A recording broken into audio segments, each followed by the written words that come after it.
Paní správcová, dal bych si chleba a uzenku.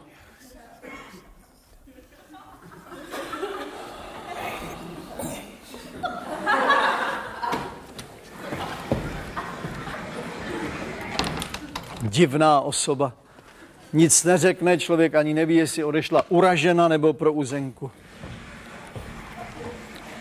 A pro uzenku. Ach jo, chleba a uzenku. On neví, že až to sní, že dostane žízeň. To on neví, to on se doví, až když se nají.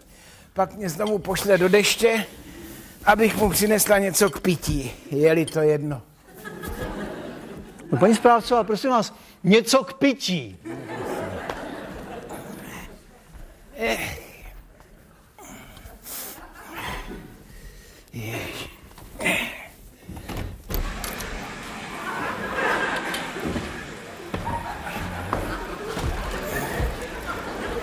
To je Čína.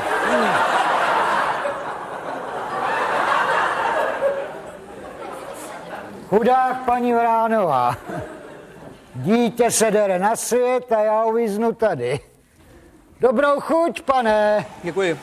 Já jsem Formánek Alois z Manětína. Děkuji. Druhý je-li to. Viděl, že pro něco jdu. Oni řekli, paní správcová, když už do toho deště jdete, vemte mi taky něco k jídlu a k pití. To mluvíte k nám? Ne. Vy budete asi zdaleka, viďte. No. To on si počká, až já obsloužím jedno, je-li to. Co tam má? To začne vrtat, pak mu to v tom jeho mozku, co v tom prejtu, co teprve potom přijde na to, že chce taky chleba a uzenku.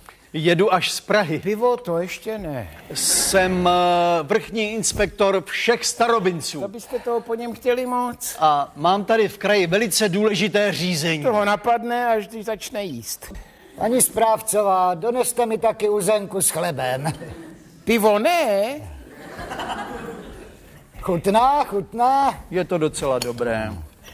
A to zelený, to bude asi špenát, že jo?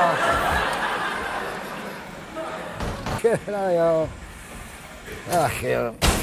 Tak vy jste až z Prahy, no tak bych se tam rád někdy podíval. Paní správcová, jedno pivečko. Jelita si tady dali sraz.